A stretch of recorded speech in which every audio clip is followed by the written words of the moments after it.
అందరికీ నమస్కారం. ఈరోజు సుధామ శతకంలోని 37వ పద్యం.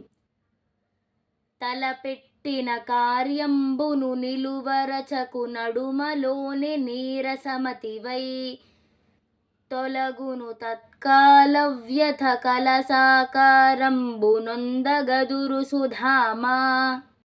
తలపెట్టిన, ప్రారంభించిన, ప్రస్తావించిన, శ్రీకారము చుట్టిన, మొదలుపెట్టిన, కార్యంబును, పనిని, వ్యవహారంబును, నీరసమతివై, బలహీనమైన మనస్సు కలవాడవై, నిలువరచకు, ఆపివేయవద్దు, తత్కాల వ్యధ, అప్పటికప్పుడు తోచు దుఃఖము తొలగును, త్వరలో సమసిపోవును, సాకారంబునొందన్, ఫలించునట్లుగా, సకలము కలుగనట్లుగా, కలకదురున్, స్వప్నము పొంగరించును, అతిశయించును.